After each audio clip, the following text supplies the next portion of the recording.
সরকারের দুর্নীতিকে নিয়ে গুজবের কিছু নেই, তাদের অপকর্ম বিশ্বজুড়ে স্বীকৃত, এমন মন্তব্য করেছেন বিএনপির স্থায়ী কমিটির সদস্য আমির খসরু মাহমুদ চৌধুরী।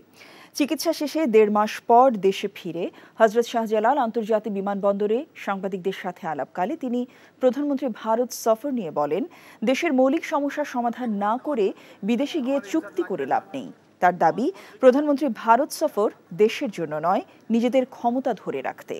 দুর্নীতি নিয়ে বিএনপি গুজব ছড়াচ্ছে। আওয়ামী লীগ সাধারণ সম্পাদকের এই অভিযোগের বিষয়ে আমির খসরু বলেন, সরকারের দুর্নীতি আর অপকর্ম বিশ্বজুড়ে স্বীকৃত।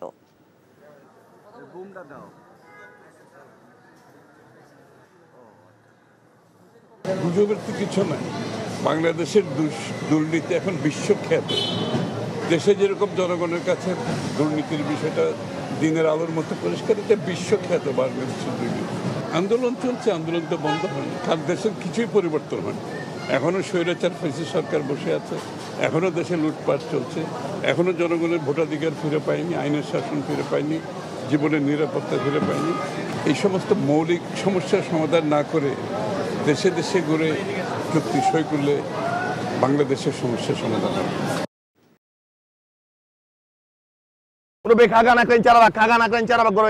একদম শীতকালে বড় ভাই টান দিয়া যাবো খাগা না করেন চারাবাক। ওস্তাদ জানে প্লাস্টিক ওস্তাদ।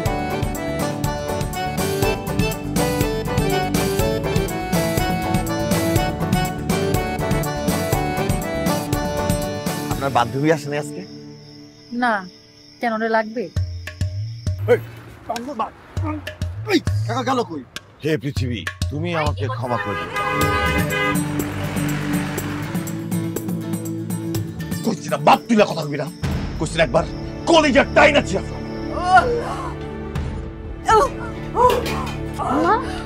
কি হয়েছে?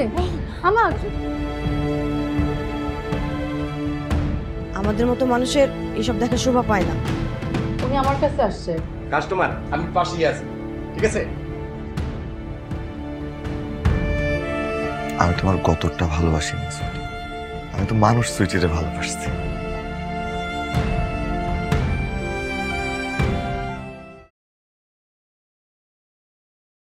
এখন জন্ম সনদ দিয়ে খোলো বিকাশ স্টুডেন্ট অ্যাকাউন্ট। নিজের বিকাশ নিজে কর।